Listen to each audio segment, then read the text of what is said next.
welcome everyone. And I'm so excited. Where did she go? There she is, right there. I hope you do. I'll read a little slow. How's that? I'll do you a little favor. In part because, small print and old eyes. Okay, Michelle Dunaway. We are thrilled to have Michelle Dunaway here with us tonight. And since you put your date of birth, I'm presuming you want me to share that. Okay, great. I looked at this. I thought, God, I could have babysat her. Born in 1972, she's an internationally known American artist whose paintings are revered for their bold brushwork, yet sensitive portrayal of emotions that capture the human experience. Dunaway's paintings have been exhibited in Paris, New York, and Los Angeles, and her work has won awards and honors in the Portrait Society of America's International Portrait Competition 2010, 2014, 2016, 2017, 2018, 22, 24. Is that it? Is that all? Jeez, get busy. Dunaway's artwork has been featured in numerous publications, including International Artist, Fine Art Connoisseur, American Artist, Southwest Art of the West, and American Art Collector, along with inclusion in several art books.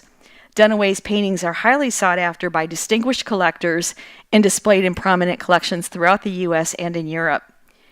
Quote, "To me," she says, "the extraordinary resides in the everyday moments of life.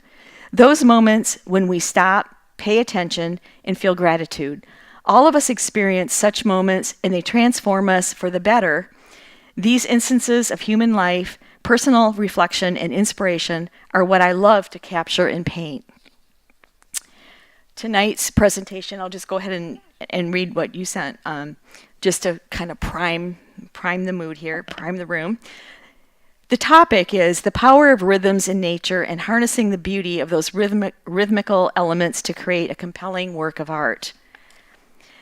Through her slide presentation, Michelle will discuss the essential rhythms that are present in the portrait and throughout the natural world. To compose a compelling work of art, the artist's intention is paramount, and the technical aspects of painting must align with that intention, as well as capturing the essential nature of the subject. All visual matter is composed of naturally occurring rhythms within their structure, and recognizing this is the guiding key factor in how to proceed through the creation of a painting, be it a portrait, landscape, still life, or wildlife.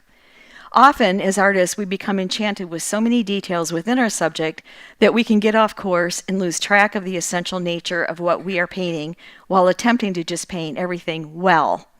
In this presentation, we will discuss how to recognize the essential rhythms in your subject, problem solve throughout your painting, and maximize this very important and impactful visual element that exists in all of nature within great works of art. Michelle, I'll let you determine when you'd like people to ask questions. If you'd like to, when you're giving your presentation, if you'd like to stop and allow for questions, or if you'd rather wait till the end, it's up to you, okay? So with that, help me welcome Michelle Dunaway. Hi, everybody. So I'm assuming, how many people here are artists? Okay, everyone, good. Okay, you're my people. We love collectors too, but I'm going to get into some technical stuff that'll be most appealing to artists. So rhythms, it's something that I teach often in my classes. And again, forgive my voice, it's a little quaky, those of you that know me. But it's something I teach often because when I learned about it, it was revelatory to me. I had first heard about it from artist Morgan Weisling, prominent Western artist many of you are probably familiar with. He was a mentor of mine early on, and I guess it was, 25 years ago, I was taking a painting of mine for him to critique at his studio, and I had repainted the eye like 3 times, and I knew something was wrong, and I couldn't figure out what it was. And he said, the eye is drawn perfectly. And I was like, no, it doesn't look right. He said, it's a rhythm problem. It's not an eye problem. Now, I had been to art school. I had taken some workshops. And I was like, what do you mean? I've never heard of rhythms. Do you mean like an S curve? I've done figure drawing, a contrapposto pose. He said, no, there's rhythms within the face. Have you seen the Frank Riley diagram about the rhythms of the face? And then he popped it up on his computer, which is this diagram right here. And so many of us that paint portraits were aware of the structure of the face. Some of the movements of some of the major rhythms, from like the cheekbone up to the temple through the back of the head. But there are rhythms prevalent in every part of the anatomy, within figurative painting, within the human face, within nature, within landscapes, within animals. And rhythm is such an essential element to nature. You can go veer way into the scientific realm of fractals and how everything in matter is composed of minute particles that form fractals, that form rhythms. It's where we get the golden mean, kind of the seashell shape that's repetitive in nature in every living thing. And there are documentaries on that, so I won't get into all of that detail. But in art, one of the essential things is, when we're painting a face and we're painting the features and trying to get it to look like the person, maybe first trying to get it to look human and then trying to get it to look like the person we're painting. When something isn't working, often it's a rhythm issue rather than a drawing issue. And probably 90% of the time when I correct a student's work in my class, and they'll think they can't draw or something's off. And some of my students are here, which is nice. It's not a drawing problem, it's a rhythm problem. And a rhythm problem can be a very small incremental angle change relating one part of the face to another part of the face, so that there's a fluid movement connecting two elements to the whole. As we all know, to this room, preaching to the choir of all painters, we get the gesture, we get the essence of the whole, and then we have to paint the parts to bring it in and flesh it out into reality. And the challenge in that is to not lose the integration of all the parts to the whole. It's very much, I think, a nice correlation is to think of art in relationship to music. All of the different elements that make up sound competent painting, no matter the subject. Drawing, values, edges, composition, color temperature, design. All of those are like different instruments in an orchestra. And when played beautifully, they make a beautiful opus, composition, a piece of music. And they work individually, but they work together as a whole. And so we have to do the same thing. In a portrait, it would be the features within the whole entirety of the structure of the face. Within a landscape, it might be the tree, the mountain, the river that you're painting. But there has to be a cohesive wholeness to everything. So I'm going to break down a few elements here in some paintings. This is Sargent. And this is an excerpt from an article I wrote for the Portrait Society of America on rhythms. And so there are a couple different significant rhythms going on with this Sargent painting. One is a rhythm of form. So we can see the rhythm, the S curve, the movement of the pose, which makes it dynamic and interesting to look at in the middle picture. And then there's a rhythm of value in the right hand, and I've illuminated it so you can see it, a rhythm of white. And you can really see how strategically, not arbitrarily, he placed that handkerchief in the pocket to capture that rhythm. It keeps you engaged throughout the painting. Here's a close-up of the face. As we were talking about the Frank Riley diagram of the face, these are the certain rhythms that we see. We see naturally occurring in the face, the rhythms from eyebrow to eyebrow, eyelid to eyelid, cheekbone to cheekbone.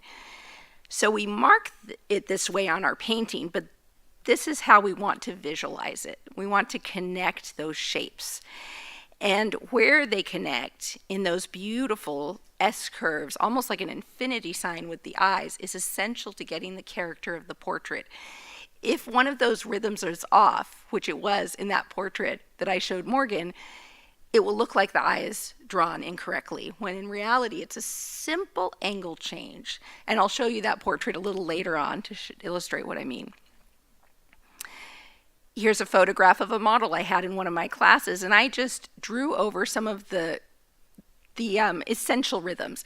So you can see some of the diagrams from the Frank Riley head, but also there's rhythms within the shoulder, rhythms within the scarf, and that helps us determine what to emphasize and what to de-emphasize in our reference, whether it be reference from life or photographic reference. This is a painting of mine that I did of a young Alaskan girl. And again, I'm illustrating rhythms of form, but also rhythms of light, which is the rhythms of light and dark. And those are the areas I will know to put the greatest color in, the smaller brushwork, areas of interest, to maximize the effect of rhythms in the painting. So this is the painting that I had showed Morgan. And this was in Portrait Society, the Certificate of Excellence. And like I said, I repainted, I think it was the left eye several times. And it was an eyebrow rhythm that was off by, I'm not kidding, like 1/10 of a centimeter or millimeter or something like that. And this rhythm I didn't have. I had the eyebrow going up too high and it missed that rhythm, which I drew. It was one stroke and it corrected the painting. And all of a sudden her eyes made sense, right? Now, I didn't take a picture of it before, and I kind of wish I had so I could use it for educational purposes. Okay, so I'm going to go through some photos, and then we're going to look at some paintings. So, and I'm sorry, do you have any water or anything? My voice is crackling. Oh, there's one right here. Okay. I had some rowdy students this week that I had to really keep raising my voice.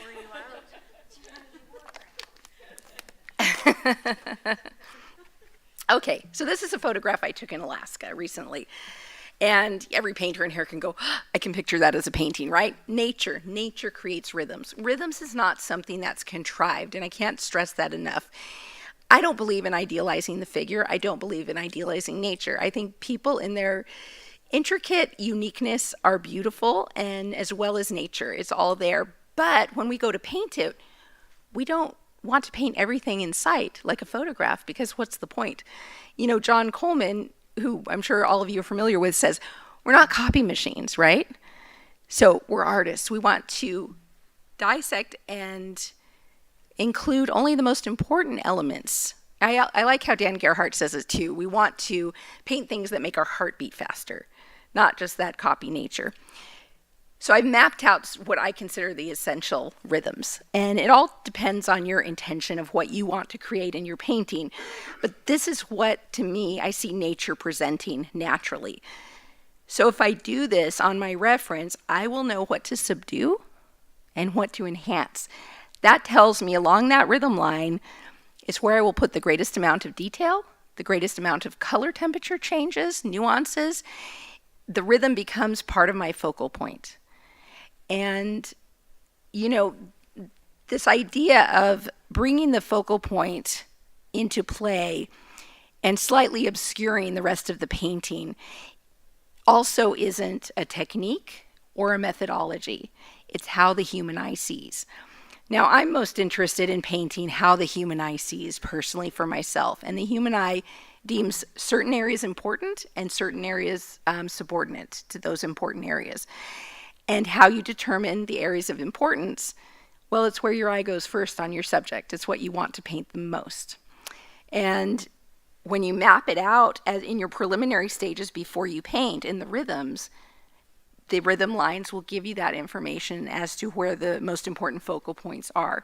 This is another photograph I took in Alaska this summer, taking some workshop students there, and again, mapping out some of the most important rhythms. And so you see the things that don't fall on the rhythm lines. Those are areas I may not emphasize because they would lead your eye right out of the painting. And we want the collector or the viewer to stay engaged with our painting and just not be able to tear themselves away, right? And Sargent was a master of that. Cecilia Bow, James Reynolds, Howard Turpnine, because they orchestrated certain things in a hierarchy of importance.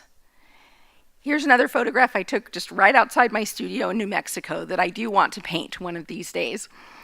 And obvious rhythm is right here, right? That cloud is the star of the painting.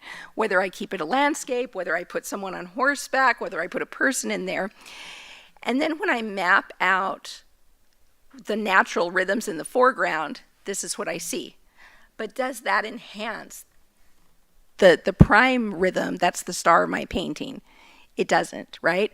So we do want to be faithful to nature in certain areas, but you also want to remember to not let your reference be a master of you. You're the artist. You're the, orchestra conductor. You decide what's important. So to accentuate the rhythm up top that really I want to be my focal point, I would do the rhythm more like this, personally. And there's not a right or wrong. It's just a matter of intention of what you want to create, which means along this line, I might put a slightly lighter value. I might put some little color notes.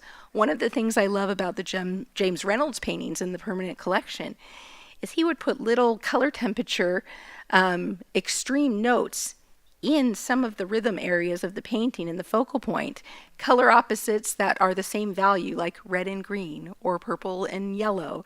And it just makes the painting sing, and it makes your eye travel through the painting. Sometimes nature just gives you perfect rhythms without you trying. I know this looks photoshopped. I took this on safari in Africa a couple years ago, and I planned to paint this. And these three little cubs, thankfully the mother wasn't nearby, and I got some good photos while I was going like this to make sure the mother wasn't coming. It's all laid out. There's this rhythm of the three cubs together, and they decided to just place themselves perfectly on the rocks to enhance these rhythms, the light and dark. They could have been 2 feet over, but I think they appreciated that we were artists, and they just took care of the work. So that's a future painting. This is another future painting that, again, that I took on safari in Africa. These are just unretouched photos out, not photoshopped in any kind of way. And what's beautiful about this, now we know when a painting captures a beautiful composition, we feel it. And it's why we as artists, when we're taking reference or even setting up to paint the model, we'll do this, right? Back and forth, because we'll sense something, even if we can't articulate it. That rhythm connects the mother and the baby, and the side of her body with the ear. On a side note, we were the first humans to see this baby, and the baby started running towards us, and we're like, oh, and then the mother took her trunk and pulled it back, and we're like, oh. But it was very special. Again, nature makes it easy, right?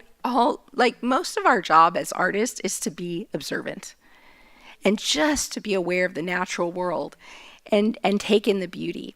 So if and when I decide to paint this, I would be cognizant of these rhythms. And even, I didn't mark it, but there's this beautiful, almost halo around them because they were through this thicket, and that was just the natural light, Creation is so beautiful if we just pay attention. Again, this is in Alaska. I think he wanted his picture taken. Anyways, so now sometimes it's an S-curve, sometimes it's just a diagonal, but we can see obvious rhythms that make it a visually interesting painting. And I always, although I consider myself a realist or representational painter, I am drawn to the abstract because it's a nice, contrast to the realism, and they each enhance the other. But what would I paint and leave out here when you make those decisions? Well, I would emphasize things that go with the rhythm and then create that S-curve. That's where I would add some details, some color notes, and maybe de-emphasize things in the corner there on the left or the corner in the upper right.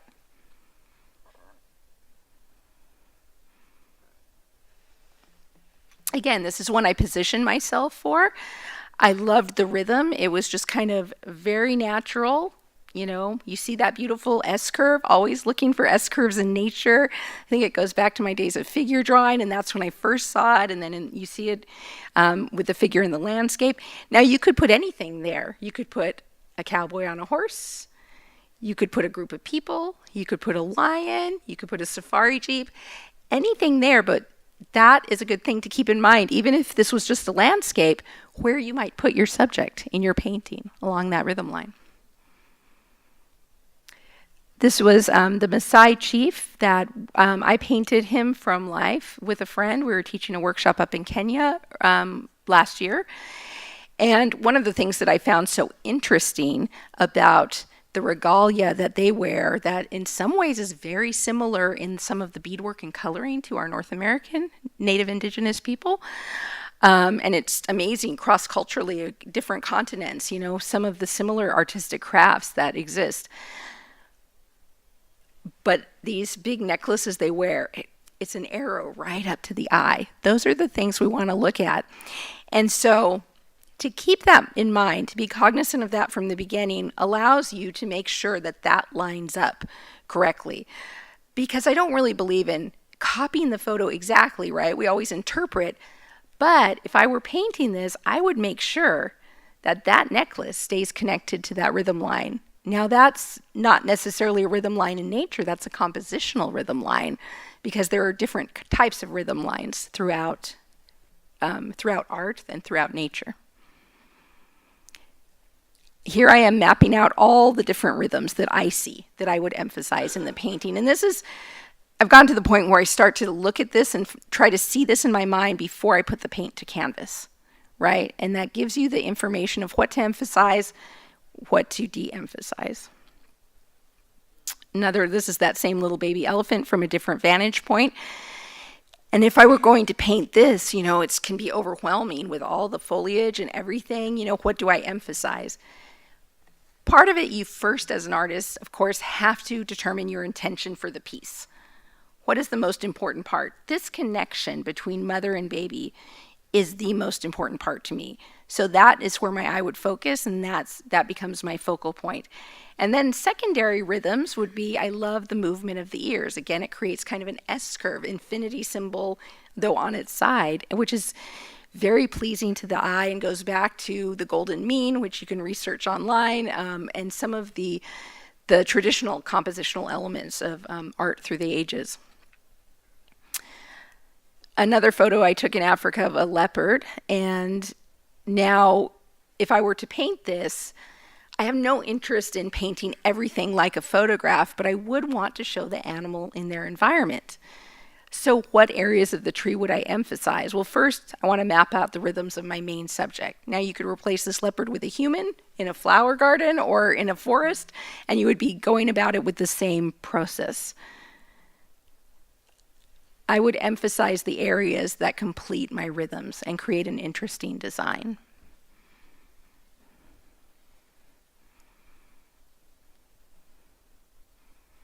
Okay, so here's one that's an interesting photograph, right? And I love that it tells a narrative, and it is something that I'd like to paint. Again, how would I complete the rhythms? There's not really a rhythm connecting the animal to the subject. And I don't want to just rely on the subject to carry the story. I do want to use my tools as an artist to make it visually compelling. This is one option of a rhythm, and it could be putting a slightly lighter value in, and I'm saying very incremental, not even a half a value stop, or maybe a little bit more chroma in the notation, so the eye goes along that line, and the viewer may not even realize that they're following this rhythm line. It's very, very subtle, because if you overdo it, it could look too contrived. There's another way I could do it, right? So there's no right or wrong way. There are undeniable analytical rhythms in the human form or in anatomy, but when it comes to composition, it's about what story you want to tell. So, yes, these guys were so cute. So these were the first baby lions that I saw in Africa. And I love that they were kind of in this thicket, and they were so curious, and there's so much of a narrative there. But my essential narrative that I'm responding to, you guys can all see it because you're artists, but the average person, if you paint every blade of grass and every bit of that photograph, they're going to lose that intention. So these are the essential rhythms to me if I were mapping it out. The rhythms of the grass is important. I liked how the grass was moving around and circling around them. I liked that lead-in line of the grass there, and how beautifully that the rhythm of the body of the little cub on the right comes down and cascades and catches the rhythm of the elbow of the one on the left. And those are the little things to look out for. And so, for example, how that rhythm goes from one cub to the other, if you're drawing the cubs and that rhythm, instead of being like this, I'll just illustrate with my hands, goes like this, it's not going to look right, and you're going to lose that rhythm, and you'll be wondering as an artist, and I'm speaking from experience, like, why isn't it working? It works in my foot, why isn't it working? And it's really just shifting it like so. And it could be a brush stroke, it could be a touch of the anatomy. So let's translate that into the human form. This was a young lady that modeled for my class when I was teaching in Tuscany, Italy. Fun fact, we're invited to paint at the house they used in Gladiator in the movie. And so we sat out there, and one of the techie students in my class streamed the Gladiator music. It was really fun. So anyways, but I wanted to show you, how does this translate into a figure, right? Here are some of the rhythms that I'm seeing mapped out. Some of them are form, exist in nature, the side of her face down, cascading around her torso. Some of them is the position of her arm. This also tells me where to put detail in the necklace, where to put detail in the sleeve, right? This sleeve in the foreground is more important than that sleeve in the background because it completes the rhythms. And when you do that, the viewer will pull their eye through the composition and go right up to the eye, which is the thing you want, and then they'll flow back through the composition as well.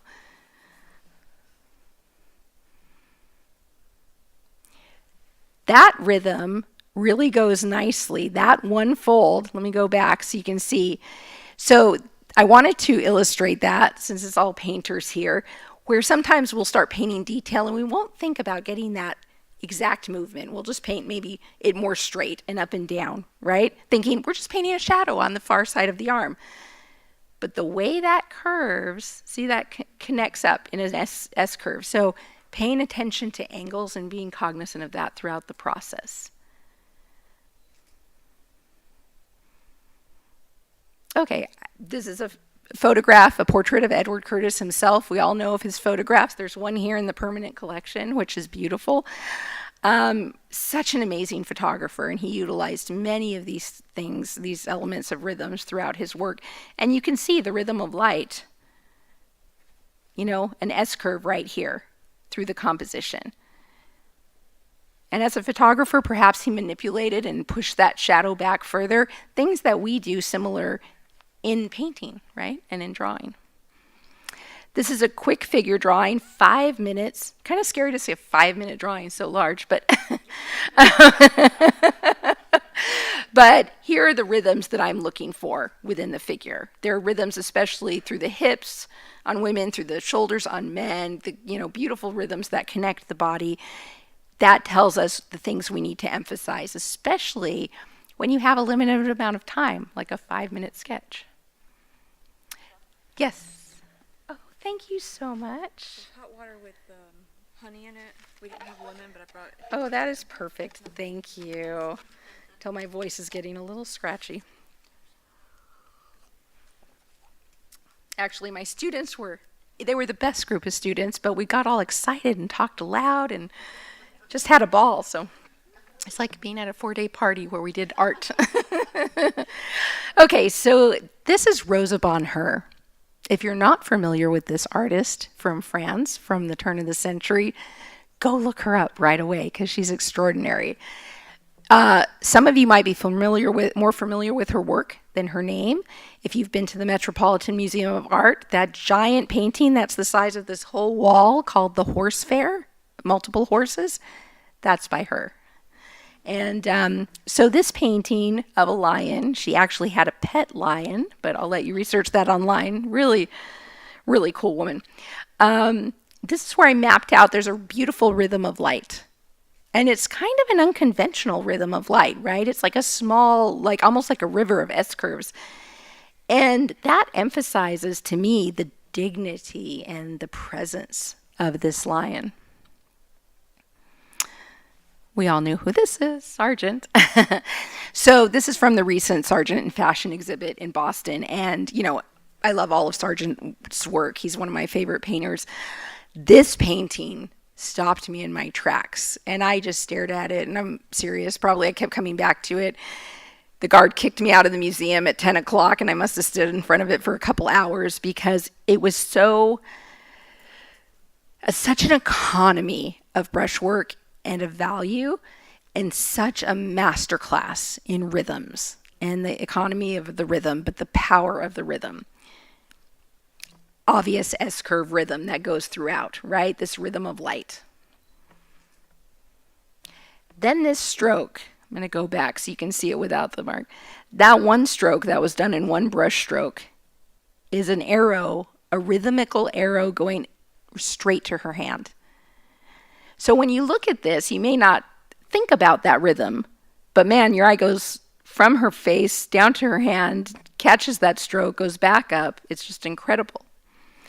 And if you had put that stroke pointing in a different direction slightly, which it might have been in the photo reference, or he did use some photos, but in the model, in his reference, I think he would have changed it and intentionally changed it to this.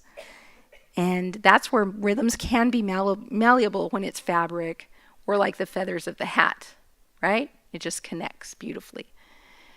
There's also these rhythms of form that continue up through the hat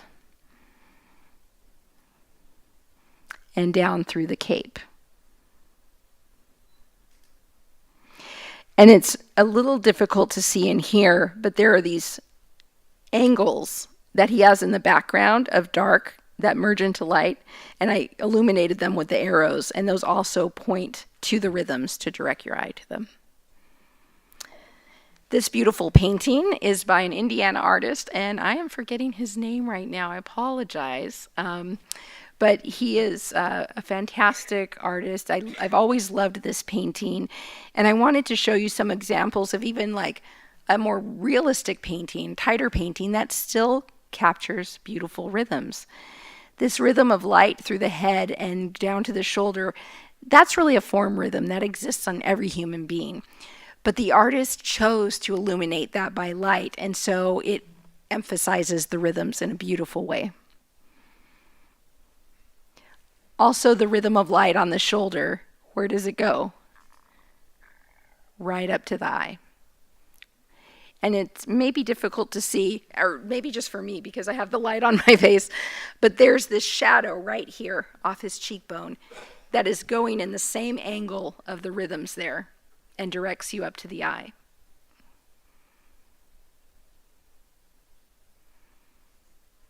Again, rhythm of anatomy, rhythm of form. This is Cecilia Beau, a contemporary of John Singer Sargent. I love this double portrait.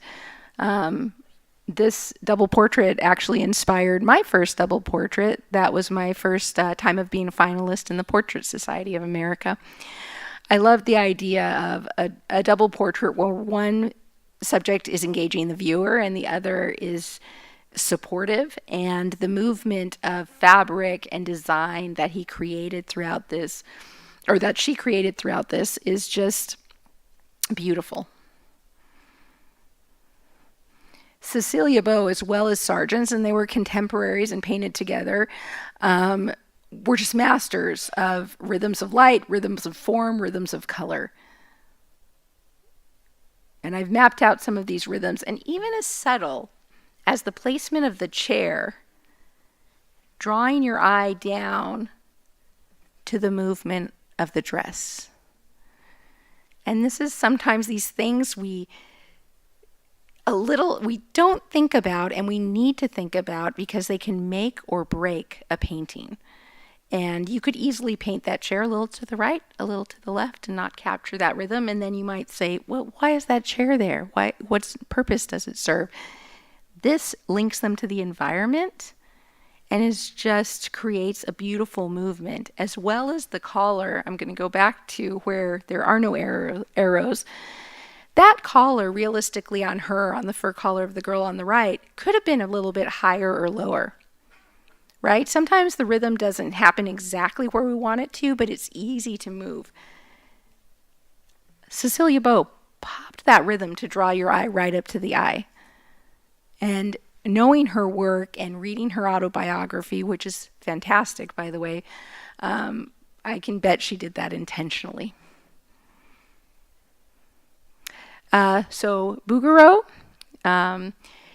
this little head study is, to me, even more compelling than some of his finished work, although I love all of his finished work as well.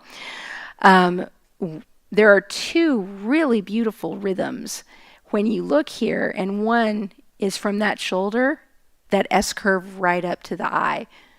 And it follows that rhythm line of the cheek and the swell of the cheek that exists, again, on every human being. And then this rhythm from the back of the head to the shoulder, Part of this is created by the master artist himself, to me, through our physical form and face and the movements.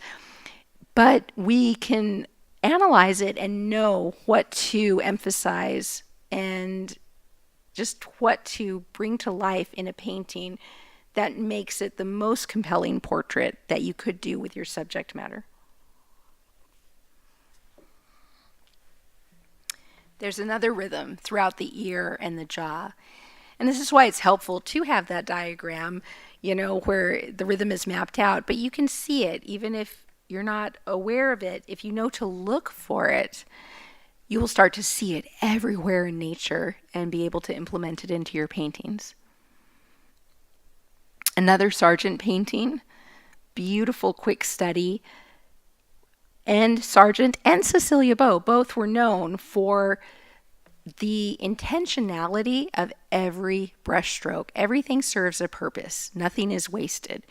And we can see some of the design choices he made create a beautiful rhythm. A slight different angle on even like the shadow of the fabric on the torso could undo that beautiful S-curve that we look for in portrait and figure work, and also landscapes. And the little 3 dots is where I put to illustrate how we want to look and draw through. When I took figure drawing back at Art Center College of Design in California, they would tell us to just leave our pencil on the paper and maybe lift it to not make a mark, but follow the rhythm line with your whole arm up, and then you press back in and connect it. I do that often in painting. Rather than making those separate strokes, just lift your brush off the canvas a little bit and then catch the rhythm in the rest of the composition. It connects and makes things cohesive with one another. How are we doing on time? I didn't time. I think we're good, right? Okay. Okay, great. Thank you. So, here's an N.C. Wyeth, just a beautiful painting. I love the limitation of the composition. The choice of the birds up there is so genius to me, and I'm a huge fan of his work. There's an amazing one in the permanent collection here, because that's an arrow pointing right down. It's very subtle. You don't notice it at first. You notice the other part of the rhythm first. Little things like that can keep your eye engaged beautifully within the composition. And then there's the obvious rhythm that we see. Everything points to this man, and the emptiness of space conveys the narrative of the solitary. I believe it's called Shipwrecked. Caleb, you probably know, right? Is it called Shipwrecked? Yeah. Okay, Sargent, right? Beautiful. This is a busier composition than Sargent is normally known for, and took him many years to paint as he painted it from life. And there are several different rhythms throughout. A painting isn't just one rhythm, because there can be a rhythm of form as an anatomy, and I didn't take the time to map that out in this. Then there can be a rhythm of light and dark. There can be a rhythm of color. So let's look at the general rhythm of color, right? And light, the lanterns, and how that moves in an interesting way through the painting. You can see why he wouldn't put a lantern way down on the bottom that would come down like a direct angle off the corner of the painting. This has a beautiful feel to it when we just look at the rhythm line. There's also this rhythm of white, right? The white of the flowers, the white of the dresses, cascading down. The careful placement of the flowers at the bottom to continue those rhythms. There's also a rhythm of pink throughout there. It's multi-layered, and that's where it reminds me of a symphony orchestra. Maybe one, this could be the wind instruments, this could be the brass, that kind of thing, and it's layered and it makes music, and it's just so visually compelling. So this artist that I wrote down their name and promptly left that note at home is a Russian artist and really amazing. I love this work, and I'm sorry I don't remember the name offhand. But this, to me, is a masterclass in rhythms. It's beautifully painted, but what makes it just so breathtaking to me are some of the amazing rhythms. One, the standard S curve that we look for in figurative work. Look where that rhythm line catches the red that he's put down there. There's also another rhythm line through the form, and he follows along that red, and then that curve of her shirt, right? He could have painted that fold any way, but I'm sure he either adjusted or manipulated it to fall within a beautiful rhythm. Again, leads your eye up through the face. Emphasizing the pose, emphasizing the gesture, and the gesture is where the lifeblood of a portrait, be it person, animal, figurative, is. It's not in the details. It's not even in the features. It's in the movement and the gesture to make it appear like the person just stopped moving or paused between heartbeats, so to speak. This rhythm of form is really beautiful as well, and where he chose to place the red on the sleeve. See that red on the far sleeve? That's like an arrow to me. As an artist, I see it, but a non-artist probably wouldn't see it. They would just move their eye in that direction. And that's how we want to utilize it in painting. I want it to be personally subtle, like a wonderful director of a movie subtly shifts your attention to where he wants to take you in the story and the narrative. As artists, we do the same. So we want to be thinking about that. And when we decide where to put color, where to put value, where to put chroma. There's this other beautiful rhythm that follows the other arm down and the red design on the other part of the sleeve. Wouldn't be as effective if the red design was on the outside of the sleeve, and it could have easily turned that way. But whether it was that way in nature or the artist choose to make it that way to complete the rhythms, we don't know, but it's beautiful, the choices that they made. So I'm going to look at a couple of Richard Schmid paintings. You guys know that, many of you know that I studied with him. This is us painting in his studio.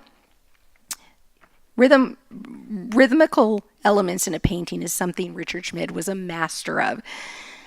To take a busy scene like this painting and to make your eye just flow through it in a purposeful way is just, he was a master of rhythms.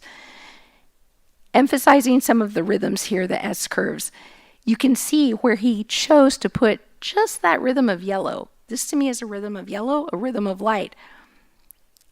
Any different placement of those leaves up there would make the rhythm go off a bit. But here, it's just beautiful. It's so visually compelling. I would see Richard often do this in landscapes where he would leave some of the underpainting or create a lead-in line or texture of a rhythm of light or value that leads your eye to the composition. You can see this overlaying the rhythmical strokes over his brushwork. It leads your eye right up there and completes it going into the mountains and the edge of the mountains and passes right through that focal point of the house. All of these supporting elements of lighter paint that are flowing kind of act like arrows that point your way to the rhythm line. So in this painting, also by Richard Schmid, you can see the obvious rhythm in the front, right? And he actually painted that in there to draw your eye, and it's very direct. But the more subtle rhythms that you see, this points up to the tower and up through the cloud. Now if we step back right here to where, let me go backwards, where it points to the tower, there's the hardest edge in the painting, right there with the tower, with the trees behind. The greatest area of contrast, the hardest edge in the painting. Probably, if we saw it in person, the greatest area of color. There's probably little increments of yellow and purple in there to emphasize that contrast. And then even the choice of the placement of the clouds. I mean, it's there. And we saw that in nature in the safari jeep photo I showed you from Africa. But here is where you can implement it in a painting, and it's just stunning. Even that shape, that blue shape, acts like an arrow pointing to the rhythm line. So everything serves a purpose, and Richard and Sargent had that in common. Here's an amazing Cecilia Bow painting. This painting is in Washington, D.C., and it will probably my favorite painting of Cecilia Bow's, and there's just beautiful rhythms throughout here. Now, one of the things, Cecilia Bow was a master of rhythms of color and chromatic color. She would emphasize pure chroma in areas along the rhythm line of form of her compositions. This is the natural rhythm that I see, right? Down the design, down the arm, the fold of the arm, anatomical rhythm, up to the cat, up to, it follows exactly the curve of the chair, and then up to the face. And along these areas, she put pure, it looks, I would bet, pure cad red right out of the tube. In the cat's face, in the gentleman's face, right? In the hand. And even that cad red in the hand, you notice it's not anywhere else in the hand, it's along the rhythm line, right? So this shows me, I believe, when I talked to Morgan and he first told me about rhythms, he said as a former illustrator, and there are a lot of former illustrators in our beautiful fine art here at the booth, that was something that they were taught in school. I really, really strongly suspect that at the turn of the century, the schools where Sargent and Cecilia Bow taught and the artists that were trained at that time period, they discussed rhythms, they implemented rhythms, they looked for it, they manipulated it to create the greatest, most breathtaking sense of life in their paintings and not get bogged down with superfluous detail. Okay, and here's our last painting, St. George, and this is at the Met. Oh, forgive the white dot in the center. I had to grab this off of Pinterest, and they put that on there. So you can't make a print, so just ignore the bright white dot. But I love this composition. When I first saw this painting, I just stood in front of it for so long. I didn't have the knowledge at 20 years old when I saw this as to why I loved it. And that will happen when a non-artist looks at your painting and you implement rhythms of form, color, and light and value. They won't know why they love it, but they won't be able to tear their eyes away. And I couldn't tear my eyes away from this. Now, with many years of painting under my belt, I can see this beautiful rhythm of white, right? A rhythm of light. And he emphasized color and edges and form throughout there.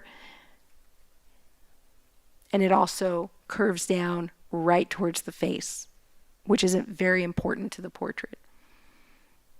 It also curves around, if I complete that S, up to the eye of the horse. And even the choice, I'm going to go back one, even the curve of the tree, which seems like it could be arbitrary, right? He could have painted that tree straight up and down, but would that have intersected the primary rhythm line? No, just to curve it just a little bit. If I were to keep drawing, it would connect that arrow to the arrow pointing up to the horse's eye. Anyways, that was my last slide, and I hope this gives you a good understanding of rhythms and just a curiosity about them to look in nature. Some of you might be implementing it in your painting already, but just be aware of it. Look for it when you're composing and creating your preliminary studies for a painting. Be very aware of it because that can really push your painting to the next level and make it just visually compelling to the viewer. Thank you so much.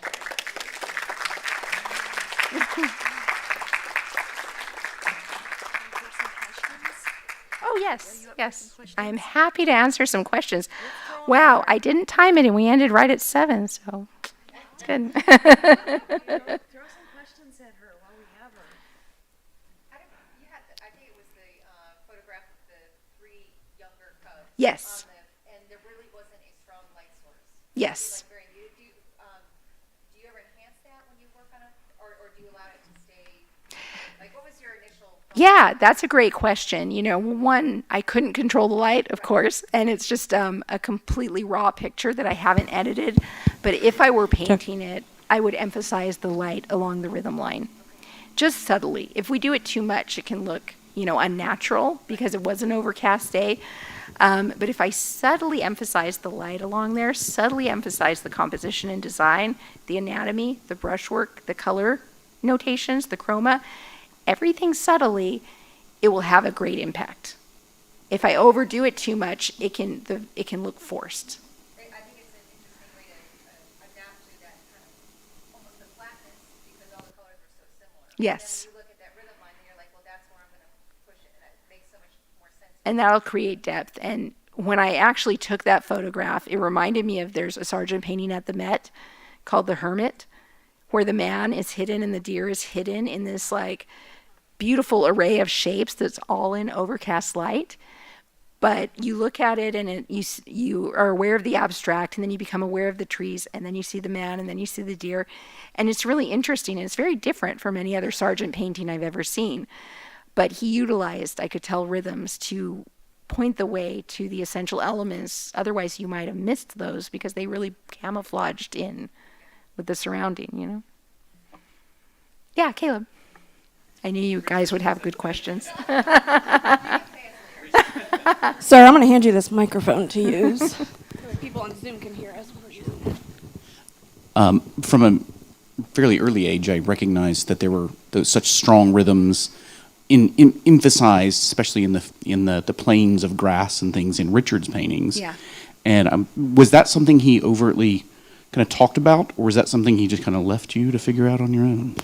He didn't talk about rhythms a lot, but he did talk about lead-in lines and drawing the viewer's eye, and I think that was his way of thinking about rhythms. I think he really, quite honestly, was very instinctual about it, and to a degree beyond the average person. And what I mean is that I feel everyone sees rhythms, because otherwise we'd take a camera and just go click. We wouldn't do this. And even if we can't articulate why it is we move 6 inches to the right to take a picture, we're feeling something, right? And I think our internal nature, our artistic sensitivities respond to seeing rhythms. And so that's why we choose to take one picture over another. I think Richard very instinctually added it into his paintings because he would feel it. From my talks with him, yeah. In nature, there's always the primary rhythms. Usually, in the structure of a person or the landscape, there's the structure that's always has one rhythm, and then light is creating another one. There's always a dominant, and then and secondary and contrasting rhythms. Yes. Could you talk about balancing those or emphasizing how you choose which way to go? Sure. And just a note to kind of piggyback on your last question with this new one is that, Richard was like a consummate figure painter. I mean, he painted figures so much. This was before the time when I studied with him and met him and knew him. But he did many nude figure paintings, figure drawings, and that is the best way to see rhythms. So that's where I first kind of became aware of it. I didn't label it rhythms, but I felt it, and I implemented it into my drawings and paintings before I ever heard about the idea of rhythms in that illustrative way from Morgan. And I recognized it, but I didn't know what it was, and I couldn't tell when it was missing. I just knew it felt right when I hit it, And so I kind of went on a quest looking at other paintings and just thought, why am I responding to this painting over this one? And then I would find that the one I responded to had beautiful rhythms, and the elements of the painting were orchestrated to that rhythm. And so one of the things Kayla mentioned is contrasting rhythms. I feel like the Sargent painting, Lily Lily Rose, Carnation Lily Lily Rose, of the two children with the lanterns, had some intersecting, contrasting rhythms, right? Rhythm of light, rhythm of pink, rhythm of white. There were even rhythms of dark in there. And there are many other Sargent paintings, but we would be here for several hours if I posted them all, where one is most notably of the people in the Alps laying on the grass. And they're this congregation of artists. And it looks like he just painted his friends outdoors. When I saw the photos that he took, black and white for reference, they didn't have the same rhythms as the painting. And that made me realize, why did he change certain things? When I saw that painting in person last year, I could see that he had a rhythm of light in one diagonal and a rhythm of dark in another diagonal, a rhythm of green, a rhythm of white, and they contrasted and they created like this X shape throughout the painting, which just made it visually interesting. And the photo reference I saw in an art book of his didn't have that. So, and the more I've studied Sargent's in person, the more I've realized, of course, he was an excellent draftsman and could have painted or drawn everything exactly like he saw it in nature. But again, that would be copying nature, not interpreting nature, with an intention to, dazzle the eye and inspire, the mind. And so I've seen many times in many paintings of Sargent where he's changed the drawing to make the rhythms dominant. And one most notably, I don't have a picture of it here, but if you look on my Facebook or Instagram, I did a copy of these hands of a Sargent painting of Mrs. Edward Darley Boyd at the Boston Museum of Art. And as I'm painting it, I'd looked at this painting many times. Every time I went to Boston, I kind of made a field trip to go have tea with Sargent and look at this painting. And I didn't notice until I was actually painting it that he made one finger 1.5 inches longer than it should be and one finger 1 inch shorter than it should be. And I know he's an excellent draftsman, so I had to say, well, why did he do that? Because it created this beautiful U-shaped rhythm. And if that finger was the appropriate length, each finger, your eye would have done this instead of done this. And that painting was a masterclass in rhythms. And it's one of the things I encourage you to look for, because it is in nature, in the face, in the human figure. It's in nature in, you can go out and see, the way the mountains and the river and, everything composes itself. But again, you'll feel it in one spot and maybe move 3 feet to the right or the left, and then you won't feel it there. That's because where you feel it is where you're catching and seeing that beautiful rhythm. So it's, once we see it in nature, we can choose when to emphasize it in our paintings. Any other questions? Oh, sure. How or when do you know you have completed a painting, and what factors do you check before you complete? Well, that's such an easy question. I'm being facetious. I'm going to steal the answer that I learned it from, which is from Richard. A painting is finished when it looks like what you want it to look like. It's that simple, He used to also say when the check clears, but, I know he was just joking. So when it looks like what you want it to look like, right? It's easier said than done. Often we get lost in trying to make a painting look good when everyone's definition of good or perfection is different, right?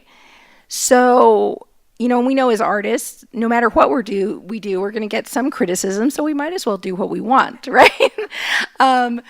But in all seriousness, one of the things, and my students can attest to, that I repeat ad nauseum constantly through my workshops that I teach is, what is your intention for this painting on this particular day? And you need to have a definite intention. It's not enough to get in front of your subject, be it a model or a landscape or whatever, and say, I just want it to turn out good. There's nothing to grasp in that, right? So, to me, the secret of doing great art is to know thyself, right? That old adage of know thyself, and think, what do I want to create today? You don't have to paralyze yourself thinking, what do I want to create for the rest of my life? And everything has to be cohesive and all of that. I don't honestly believe in that. We're growing, evolving human beings, having multiple human experiences through the years of our life, and our paintings will change. And some days we'll feel like painting more realistic or more impressionistic, or, in a different medium. And I think we need to honor that authenticity in ourselves. And that's something that I really respected about Richard Schmid and Sargent, because they didn't paint the same way every time. It depended upon how they were moved by the subject. And so the key question is, what do I want it to look like, and what is my intention? And for me, I dissect that down to, what do I want to capture in my subject? What is the story I'm wanting to tell? Now, when we think story and narrative, sometimes that can be a little paralyzing. It doesn't have to be like an epic novel story in a painting. There are paintings like that are absolutely beautiful, right? But I always say in my classes that a painting can be a poem, a short story, or a novel, and all are beautiful.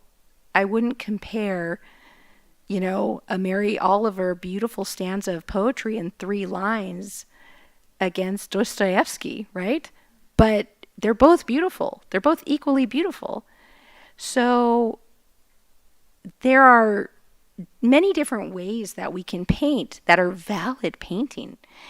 And I think we just have to be intentional about what we want to create. Once we harness the intention and we implement that throughout the painting process, I think we'll know when it's done, because we'll have met that intention. To me, it's like a kind of internal oven timer that's like, ding, I've got the thing I want, right? Where no amount of detail is going to, or no amount of further painting is going to enhance what you want to say. And then if you haven't said what you want to say in the painting, to keep going and figuring it out. So I hope that answers that question.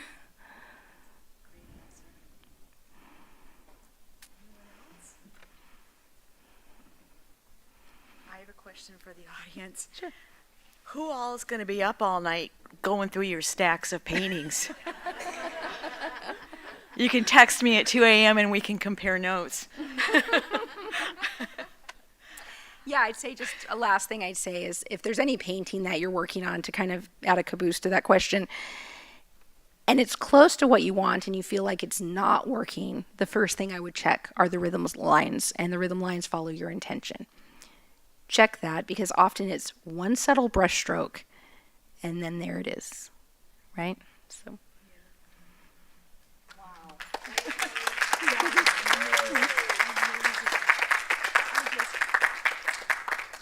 I'm not kidding. I'm going to be up all night.